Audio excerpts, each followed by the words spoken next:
Alright, as you remember my last broadcast,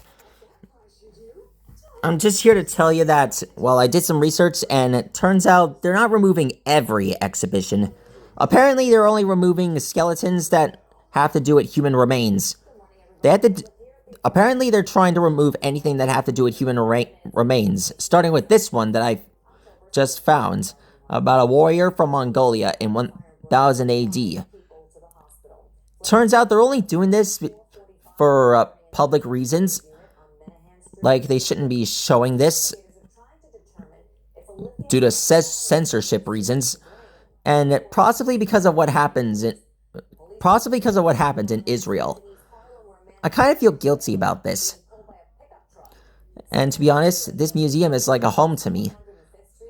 Anyway, if you guys have any problems with this, be sure to let me know. Just to remind you that I love the American Museum of Natural History, and well, I just wish they didn't have to remove everything that have to do with that. I mean, anything in the American Museum of Natural History, it's like a memory to me, even though I haven't really been to this part of the exhibition. It's like, well, just be sure to leave a comment below on this. Whatever happened in Israel, well, let's just hope they let it go.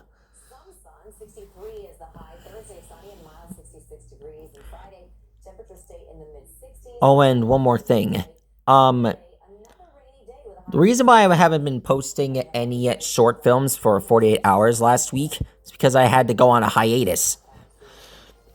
If you ask me, the only positive things you should post on here, nothing that are dangerous, involve drawing dinosaurs.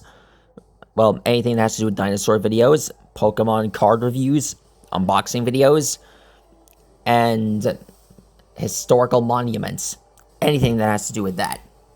Anyway, pleasure seeing you guys all, by the way. And sorry I had to see that news report last time. Anyway, let me know what you think about this. Good night.